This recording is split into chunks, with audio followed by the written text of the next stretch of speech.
Welcome from the IIBA Tampa Bay, Florida chapter study group. This is May 25th of 2023. This is our 79th class.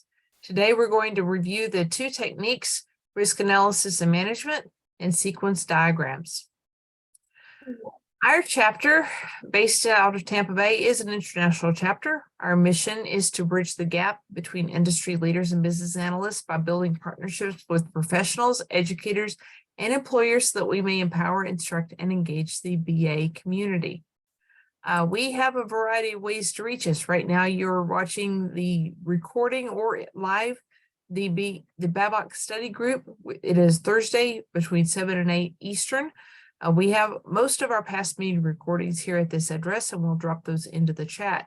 We also have a whole bunch of different ways to reach us. So you can reach us to ask us questions, ask for assistance, ask for advice. One of the things we do here is we go over practice study questions. Watermark Learning is a certified education provider for the IIBA. They've given us the permission to use their practice study questions, and they've also given us this discount code, Tampa-21, which will give you 20% off of any of your purchases with them. They not only have business analysis products, they also have a couple of other lines of products, and they've been found to be very helpful to those people who have purchased them. We are a volunteer-run organization. Our board is led by Cliff Gray, our president. Lori, Caitlin, and Priscilla are also members of our board. My name is Thea Soren. I'm the Vice President of Career and Professional Development for our chapter. We are looking for additional board members. So if you're interested in serving for a few hours or for a year and one of the roles, just let us know what you want to do, and we will put you to work for the betterment of our whole community. We have study group advisors. This is the way that we have education credit for this hour. Bob Churchill is our study group advisor with his CBAP. We have a whole bunch of other certifications. He has a website, rpchurchill.com, and he has a whole lot of really good stuff there, not just a business analysis, but tangent topics. And he works very diligently in creating new material for us. Yulia is also a CBAP. She passed her certification in September, and she's also here. You'll see her over here to my right. Other people that have taken our classes and gone on to their certification: Bonnie, Frank, Renu, Tish, and Yulia. And I'm very pleased and proud to announce that Yulia has just accepted the Vice President of Finance for our chapter. And so she not only has been contributing for so long, but she's also going to be basically our CFO to help us get incorporated and continue to work for the good of the community. So send her a congratulations. So now I'm going to turn this over to Bob. He's going to be presenting the risk analysis and management and the sequence diagrams. Your participation in the conversation is very valuable. When people watch these recordings, they always send me notes that the conversation is what made it better. So be ready at the end of his talks to ask him questions, talk about your own experiences, something that will add to the understanding of the people that watch this. If you're watching remotely, a recording in the future, and you weren't able to attend in person, if it's beneficial to you, tell other people about it. Send us a note and let us know that you got something good out of this. We've been doing this for a long time, and we don't charge any money for it. We're doing this for the good of the community. So if it gave you good, let us know and tell somebody. Okay, Bob, take it away.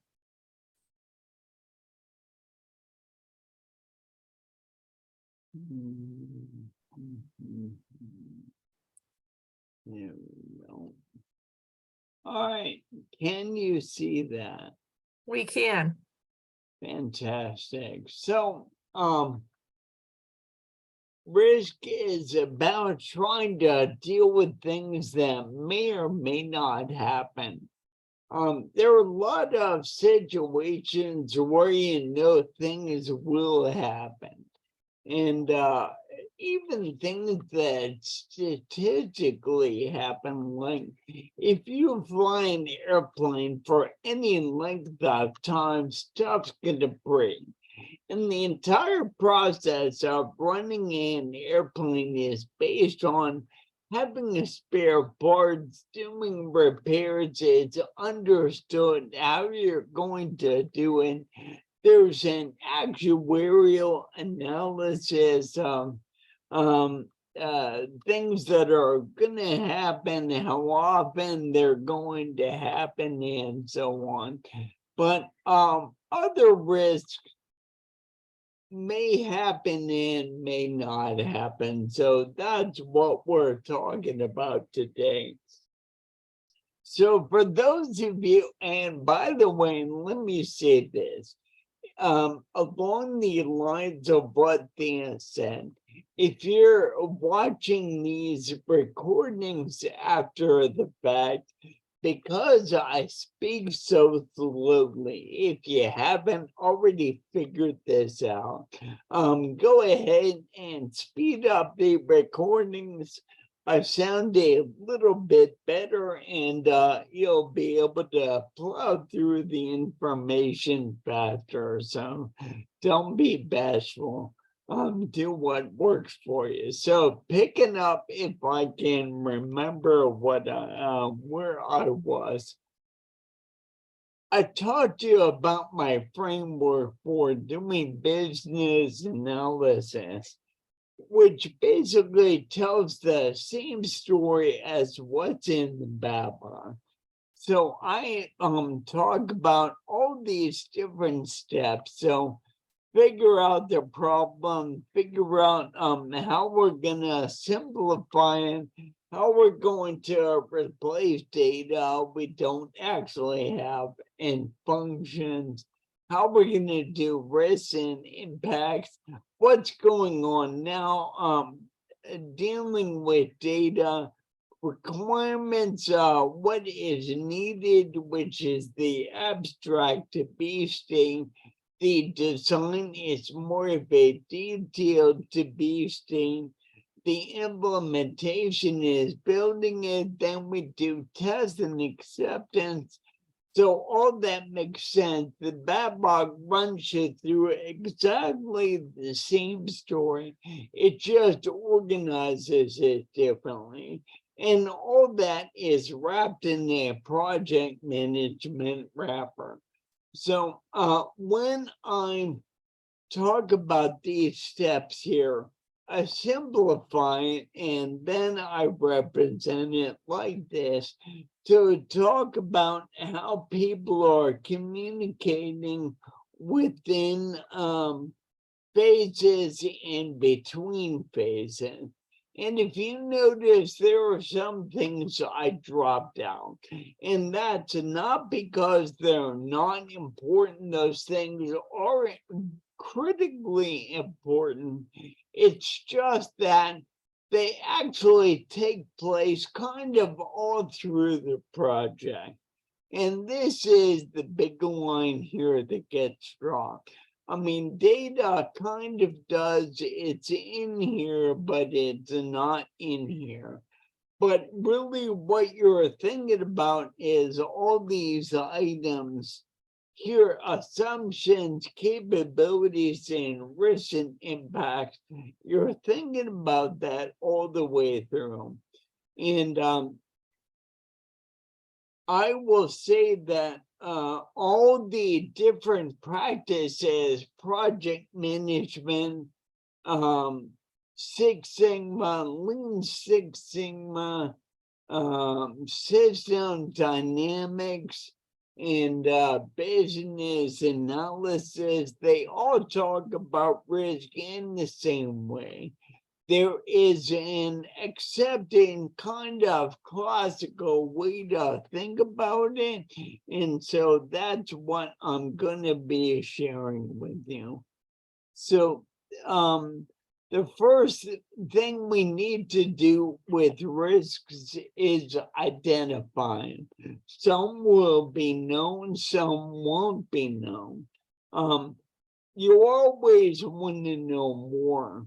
So last week I taught you about root cause analysis.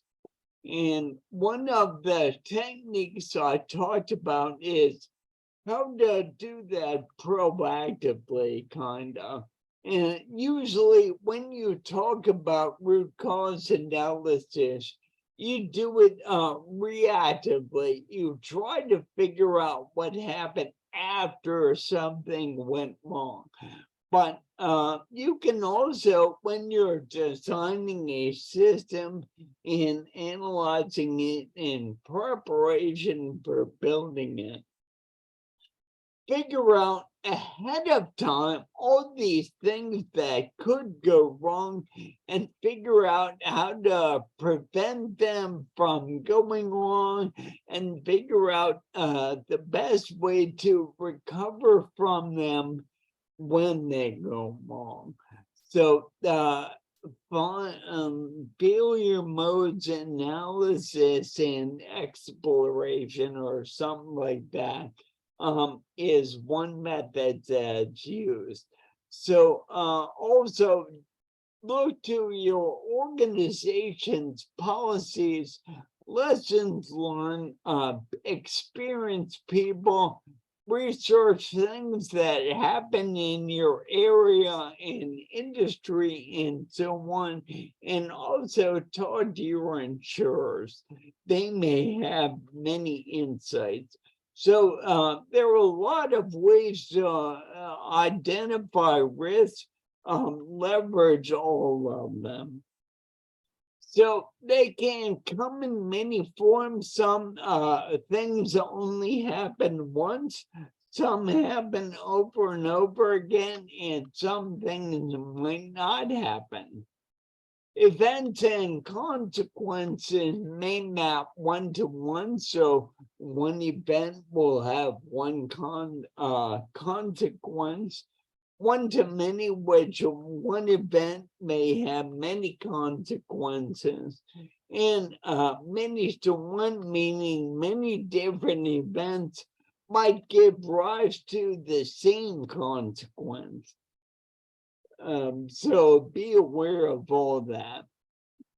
Once risks are identified, you should keep them in a risk register.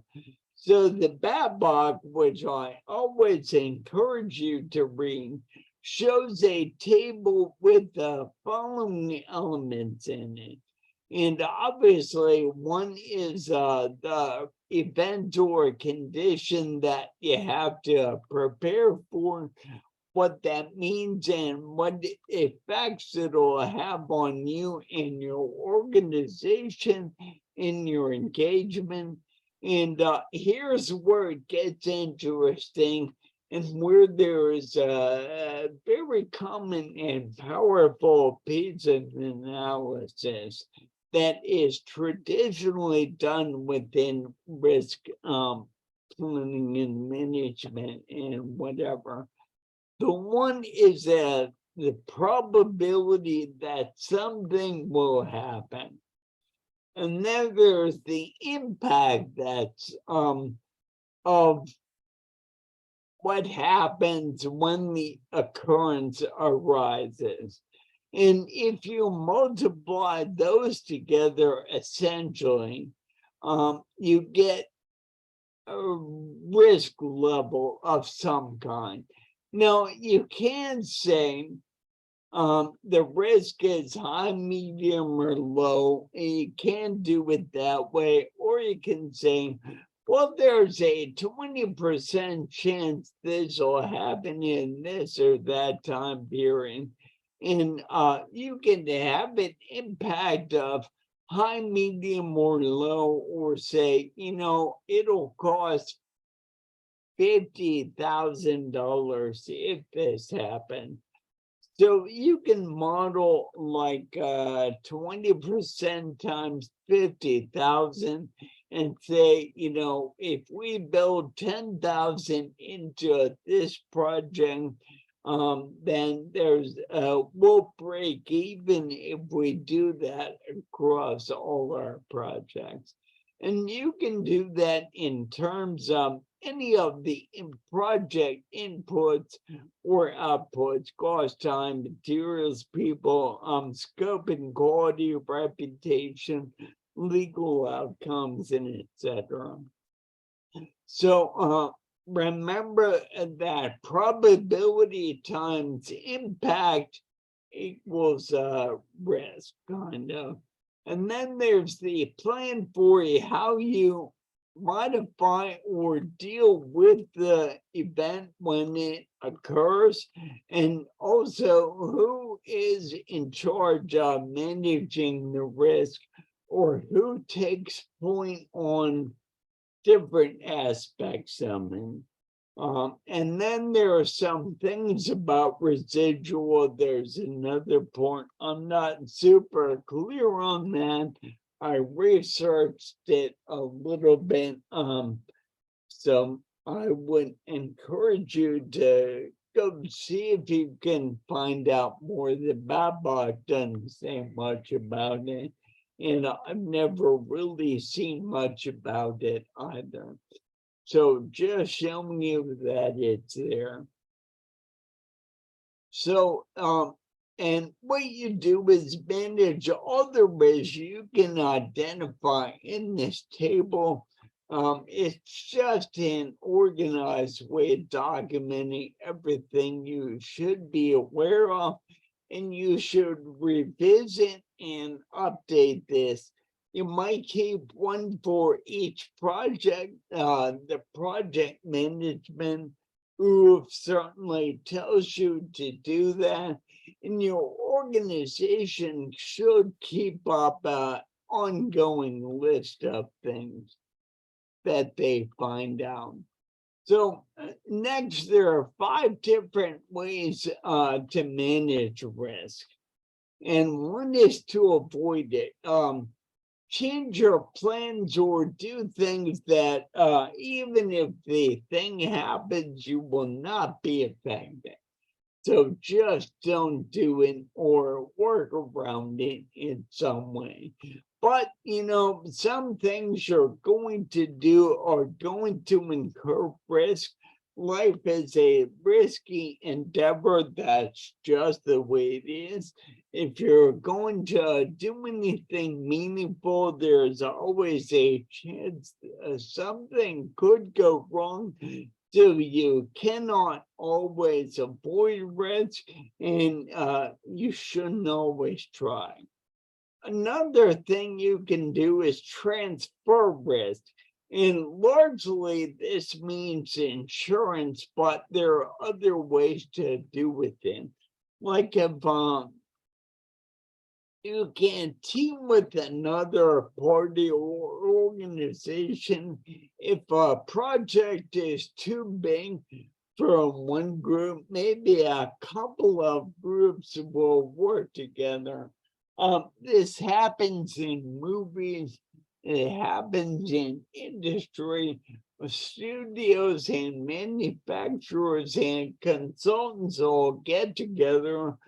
Actually, Lloyd's of London, that was essentially the first insurance company, and they were all people that were in the shipping industry in London back when in the early years when England was a naval powerhouse, and they got together and pooled their money and started sharing that risk. So that's where it came from, and that's a classic way to transfer risk.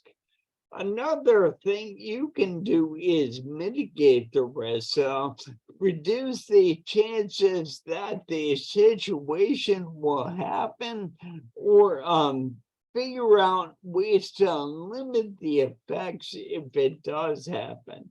So many of you are probably aware that you get your insurance companies will give you all kinds of discounts based on certain behaviors.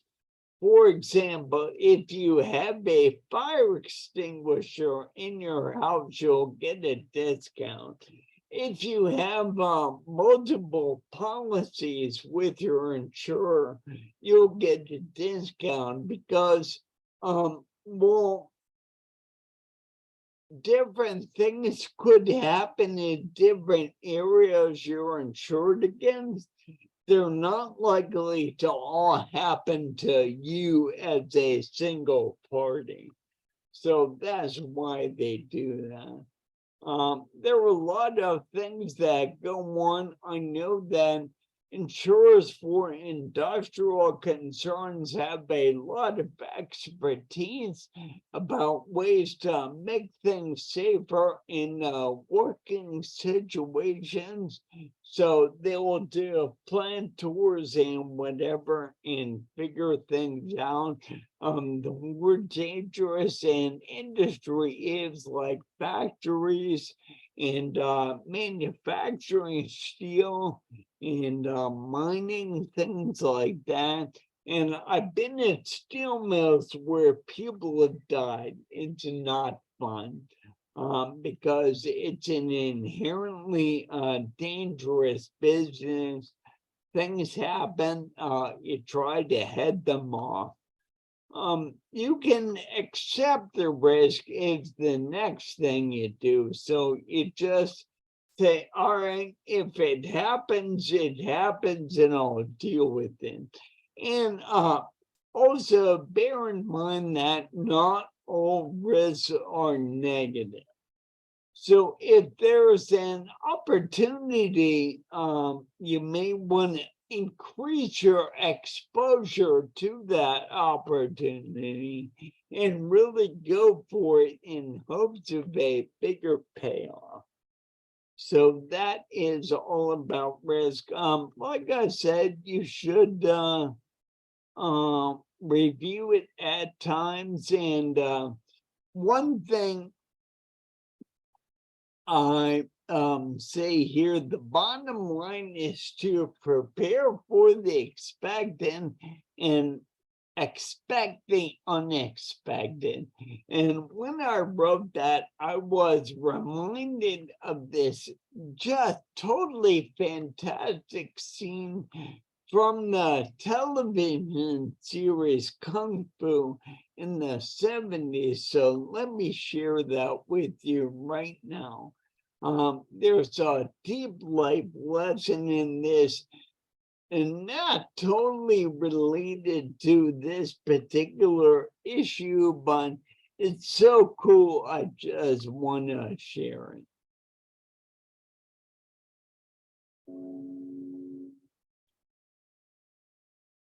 We took our money, our car, our clothes, everything we had in value. Except that which is irreplaceable, your lives. How did you come to leave the main road? Because we were fools. I trusted a stranger. He was an old man. Can you hear this, by the way? All right, good. Yes. With a kind face and a gentle manner. Bring them close. Oh, Bob, what lesson have you learned? Never trust a stranger.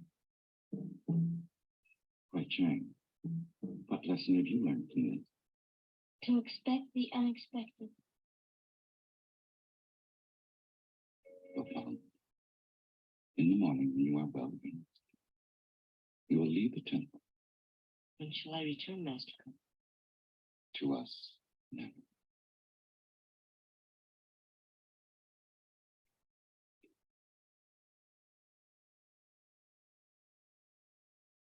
You are troubled about your friend, Ho Fong? I do not understand why he was told to leave and not I, when I was equally responsible for trusting the old man. We do not punish for trust. If while building a house, a carpenter strikes the nail, it proves faulty by bending. Does the carpenter lose faith in all nails and stop building his house? And we are required to trust, even if we are often reminded of the existence of evil. Deal with evil strength, but affirm the good in man through trust. In this way, we are prepared for evil, but we encourage good. And is good a great reward for trusting? In striving for an ideal, we do not seek rewards. Yet trust does sometimes bring with it a great reward, even greater than good. What is greater than good?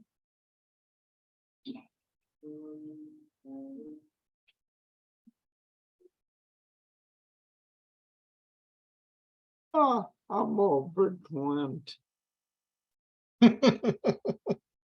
All right. Any questions about risk? Any comments? I mean, can you give an example about probability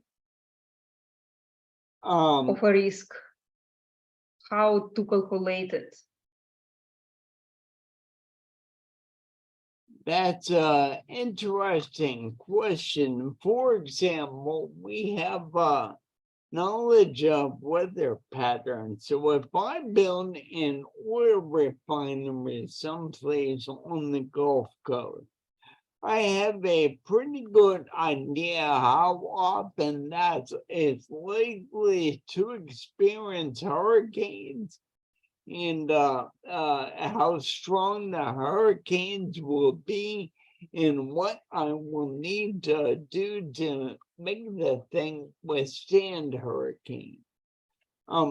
Another example is if I have a factory with catwalks and stairs and cranes and whatever and ladders, how often is it that somebody is likely to fall off of one of those?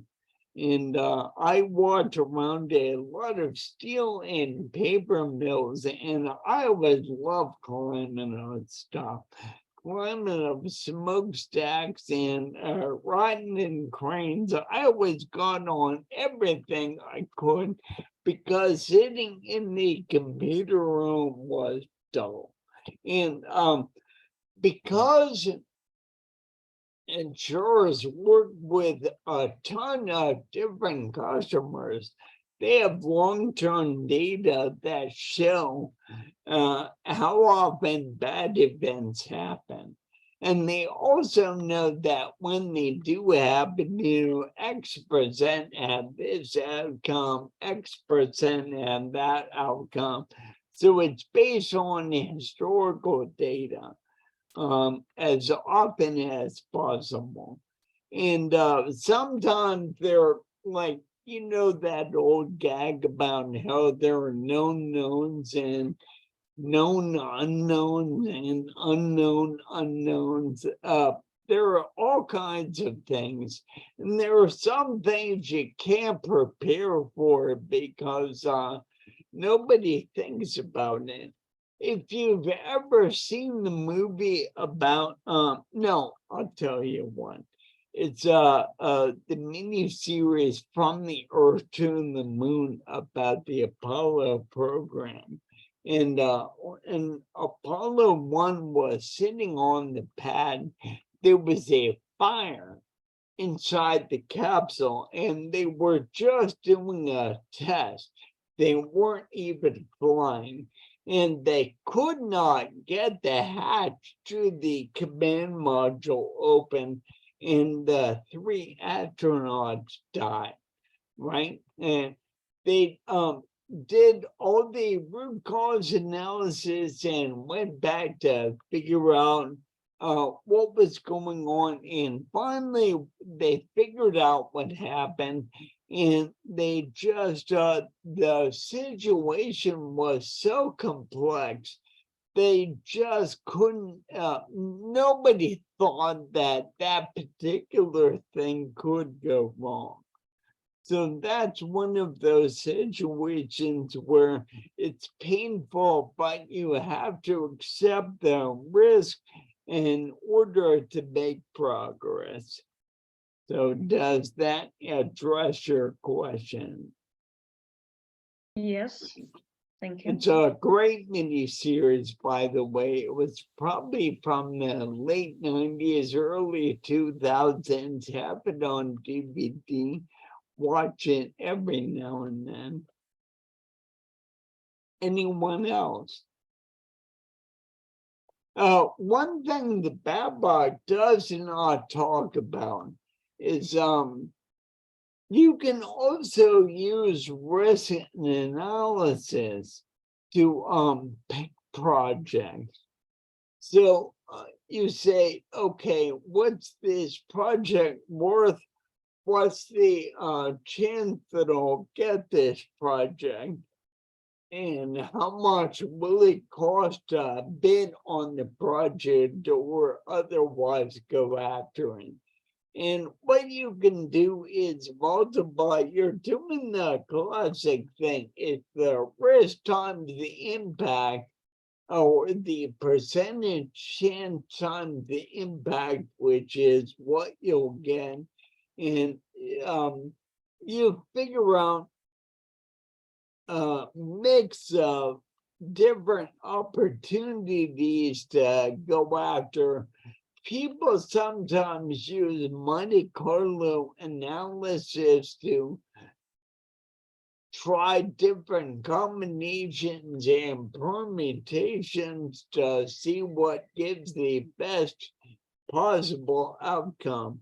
The BABOK doesn't talk about it, the TampaBayIIBA does from project management. So it's a well understood related procedure, but it's at the front end, more of a business thing than an analysis thing, but still good to be aware of. Let me ask you one other question. Do you think risk analysis is more about the engagement, which is the process of doing the work, or more about the solution, which is what the work results in? Or is it both equally, roughly? It could be both, for sure. Right, Could we be both. said, yeah, reactive, right? It could be part of solution, but if you're trying to be proactive, it could be part of a work. This is how I see it. Anyone disagree with that? So I guess it depends on approach of a team.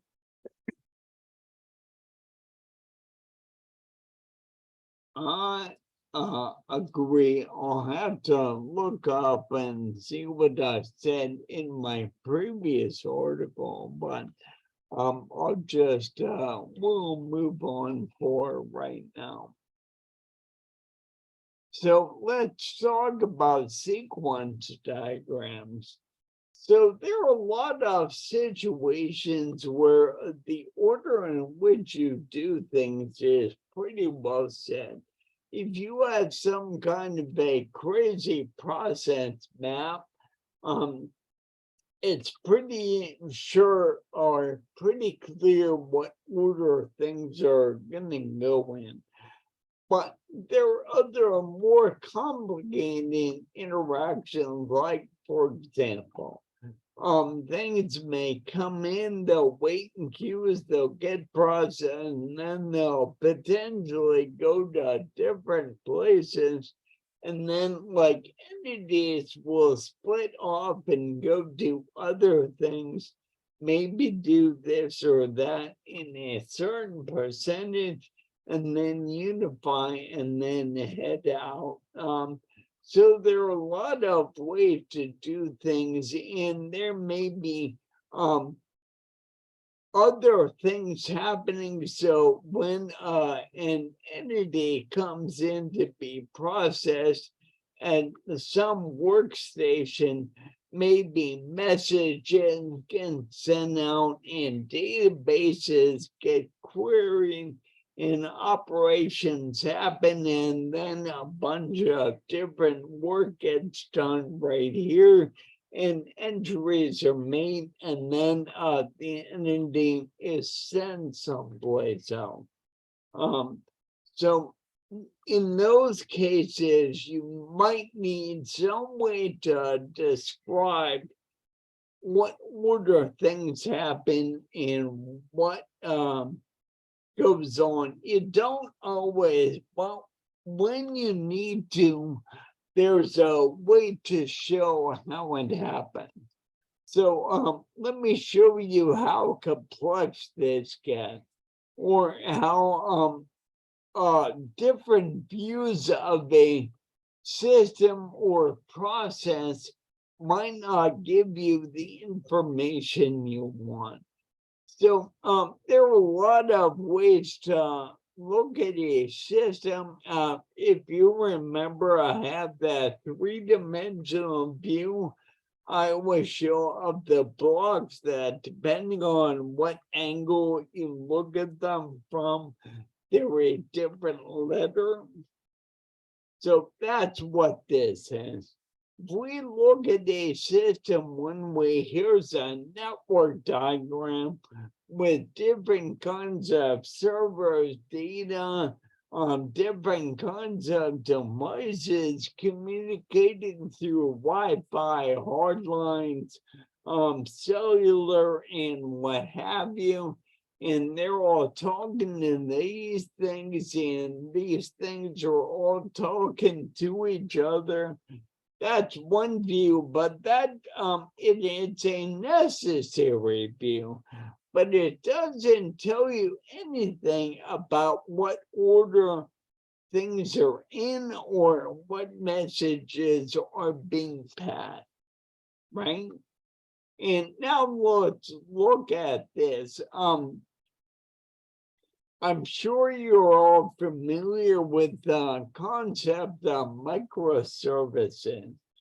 So that's, and this is just an example that works for what we're talking about here. So this is inside a server, you can imagine. So one of these boxes, and it has a number of functions that talk to the outside world. So all these external processes represented by these devices on the left send messages to the server. It figures out what the request is, sends it to the right function. Then the function go ahead and does its thing and sends an answer back. And it may interact with stuff internally, it may talk to other microservices and so on. So here's another view.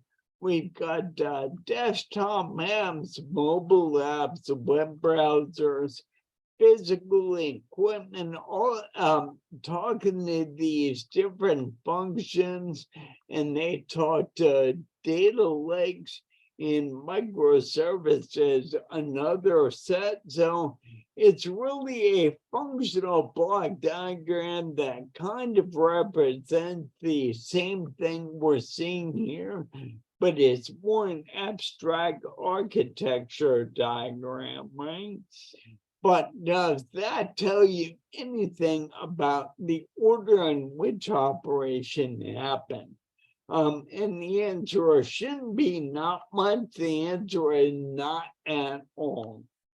So if you want to talk about the order things happen, you could write up as a use case or some other kind of description.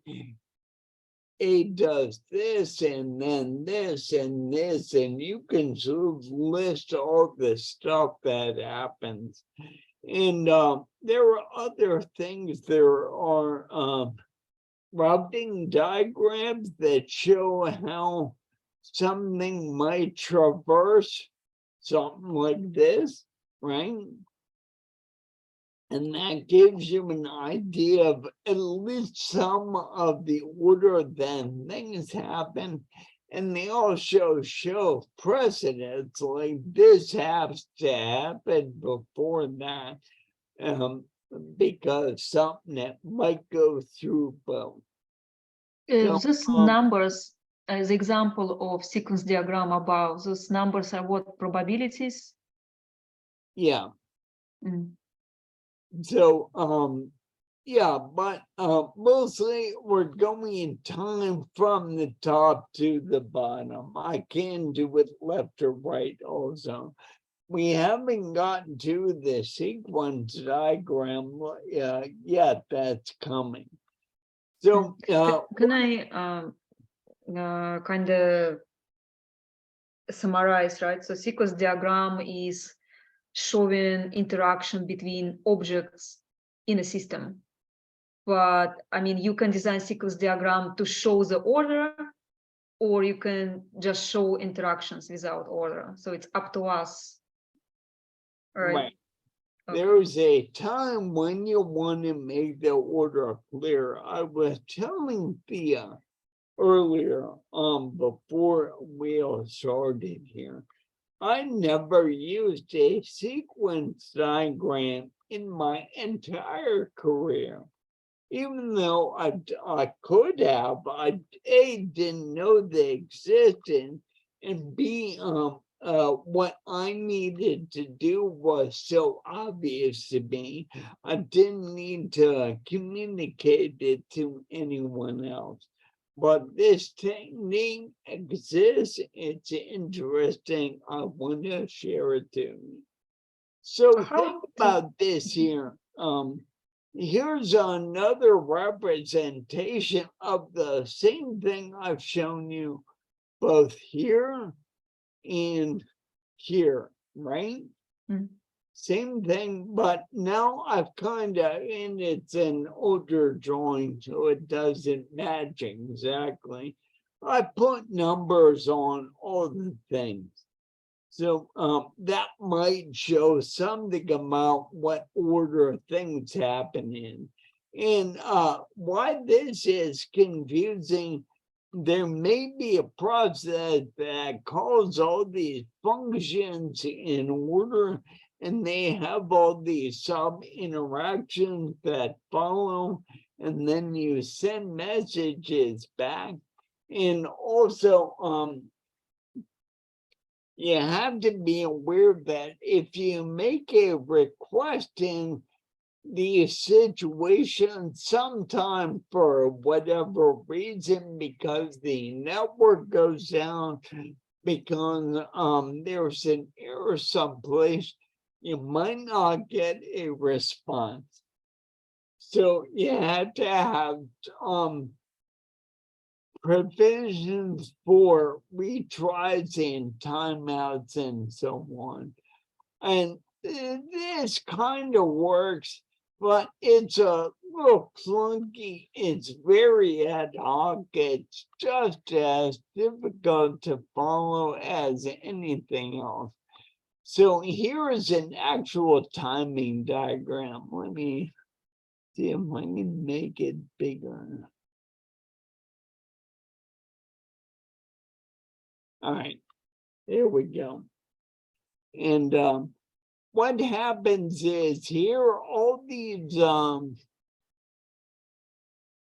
services and things like that. And what we have is a dashed line that are vertical, and they're called lifelines. And these are all called object boxes. And these brown boxes are called activation boxes, and they exist along a lifeline for as long as the process is active. So if I had an actor initiate some kind of process on an external machine, say their phone, laptop, what have you, they might exercise a procedure that will call all these functions, all these microservices in order. And you read from top to bottom in time. So microservice 1 will be active and is only long enough to receive the message and return it. Now,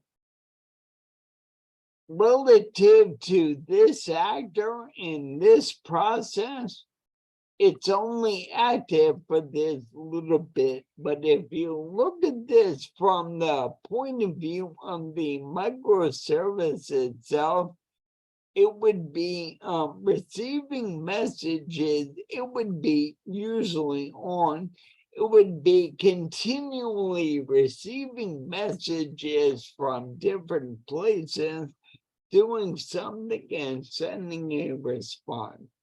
So it's a question of the point of view from which you're observing. Next, we send a message microservice B, then that has to look up talk to a data store, and that's got I have this mislabeled, but there's a sub database or sub process embedded within that, and these things have to wait, and then they send answers back. This diagram was created in Visio. The colors don't matter. You can make them any colors you want. There are a few things that are standard on these. So one is if you send a synchronous message, that is shown with a solid line and a filled-in arrow. And what that means is this has to wait until it gets a response or times out. So it cannot do anything until it gets a response. And you show that by a solid line with a closed-in arrow. Hopefully you can see that. If you draw this arrow open, that means it's an asynchronous communication. It may or may not expect an answer, and this process can go on and do whatever. So it's more of a notification of something else. It may say, hey, I'm gonna log information. I'm gonna give a permission to something else. I'm gonna increase a counter someplace else. There are a lot of reasons things could be asynchronous. And then here's another message, and it's just showing more of the same thing, different combinations and permutations. So this is something that may come up in digital circuits. It's not just software. It grew out of, it's a standard diagram in UML, which grew out of system engineering and systems analysis, which is a practice that's been around for a long time, right? And if you put an X on one of these things, that means if you have an object that is created during the run of a software program, that means the object will be deallocated or destroyed. So you put an X on the timeline just below the activation box, and that means that it's destroyed. It goes out of existence when it's done. There are other things. There are sub-messages. There are recursive loops. There are ways to show those.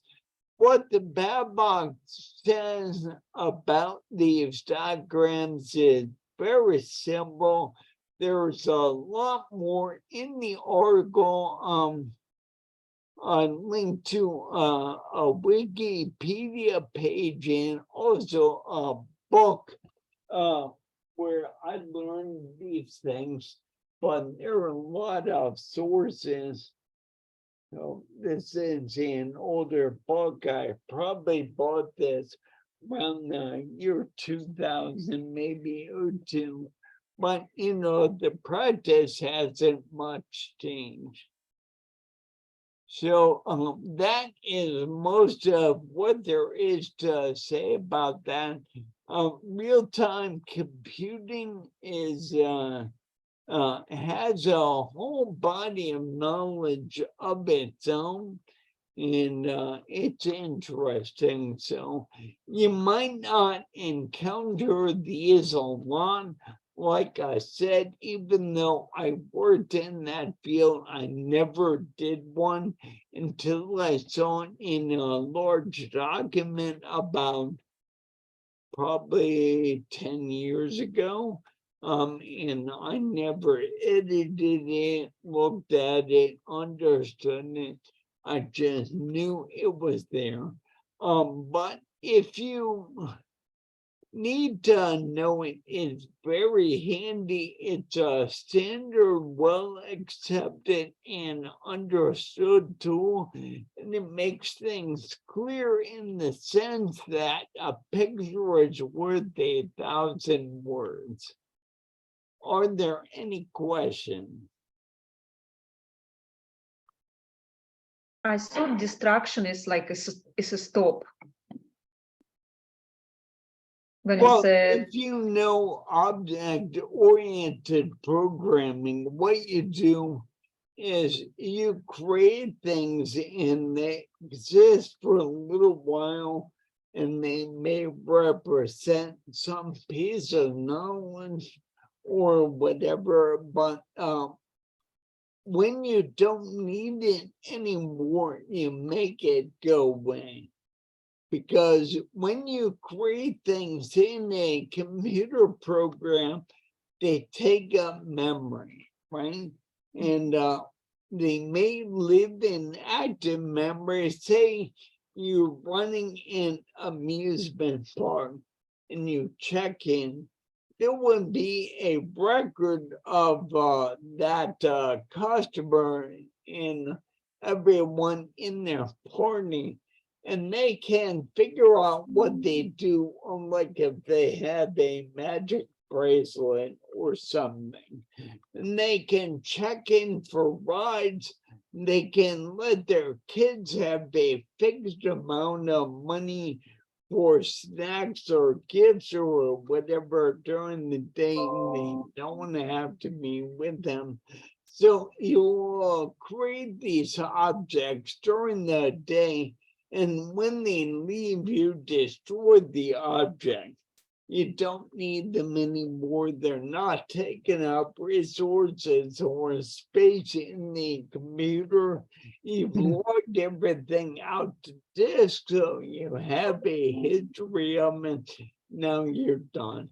And the objects you created, you might access them or do things over time, but when you want them to go away, then you flip the X and they're deallocated.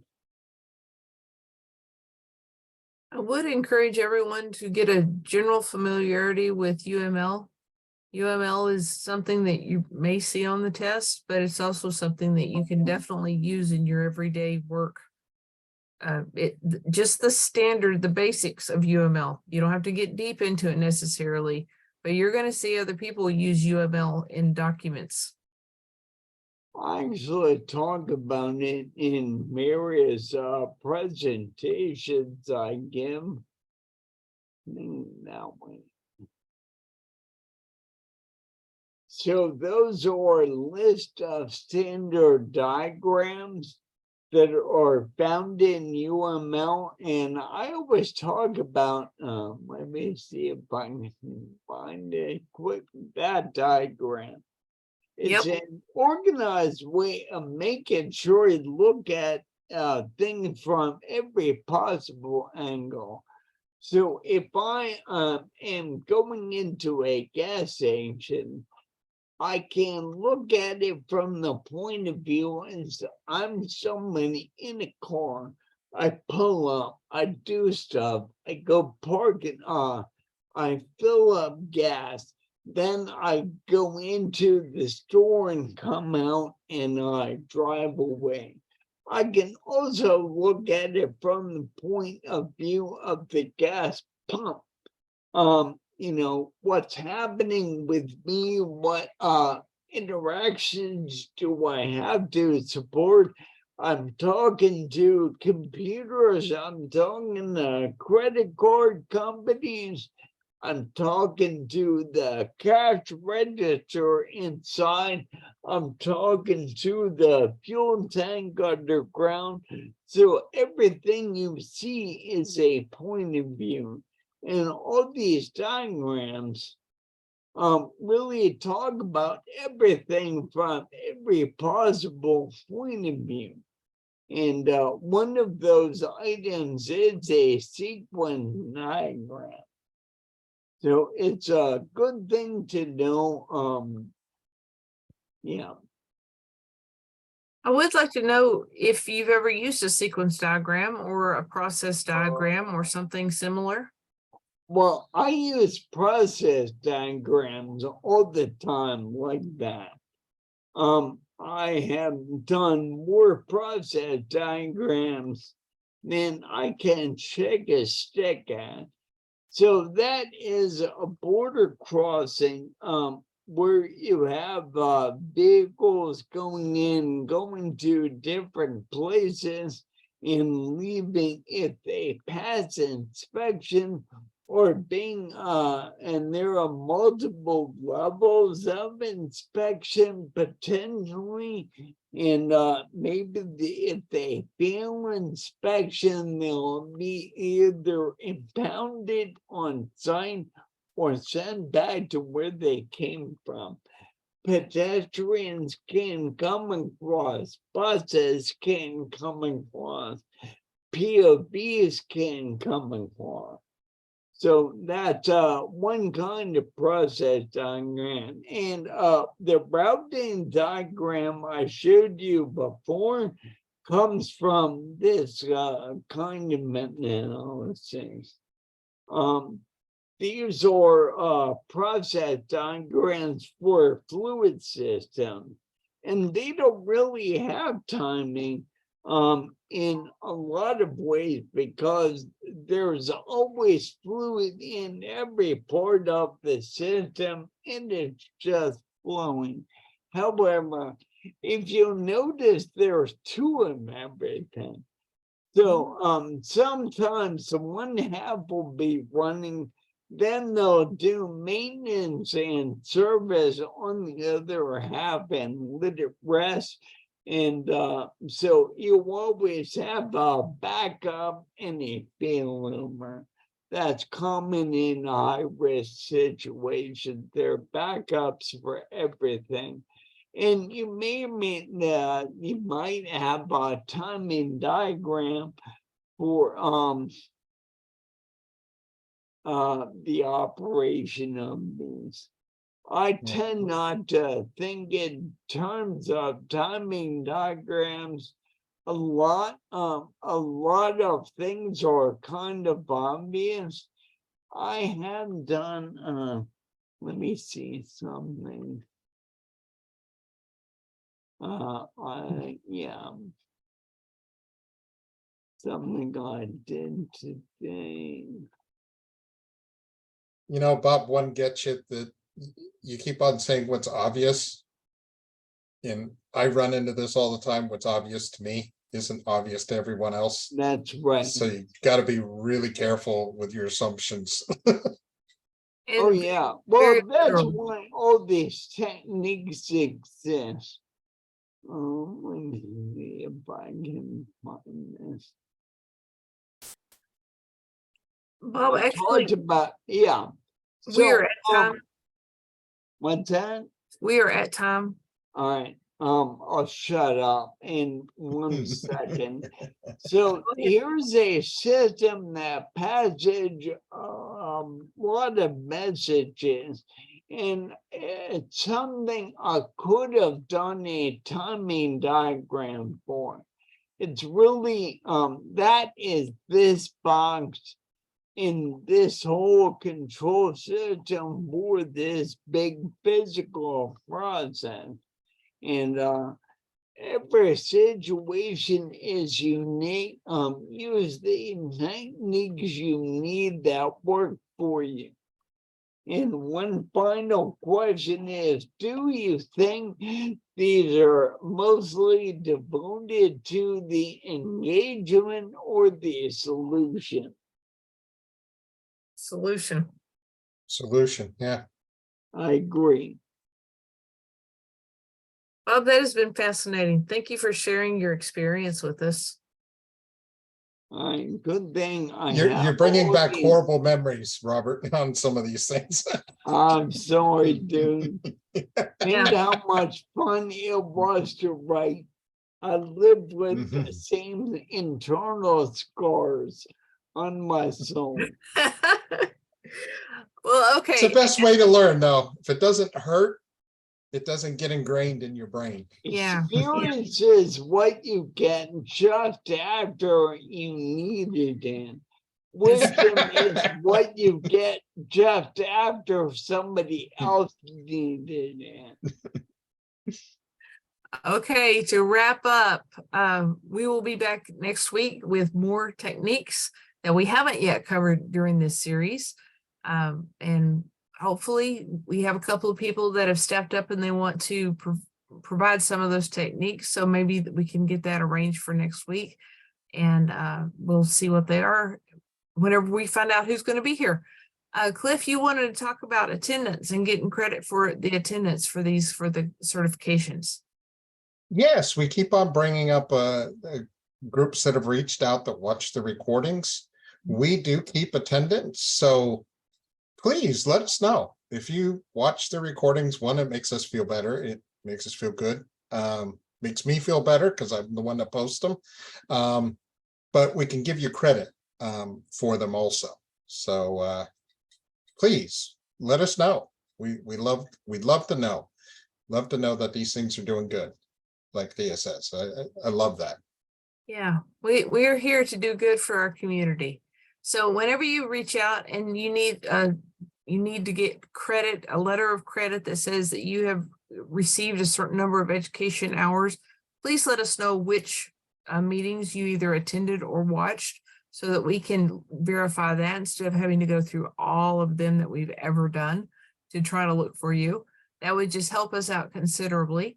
And other than that, we will see y'all here next week. Thank you so much for your attention and participation.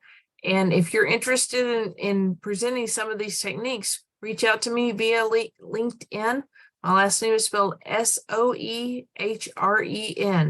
You can find me there. Thank you so much, ladies and gentlemen. See you next week. Bye-bye. Thanks. Have a good week.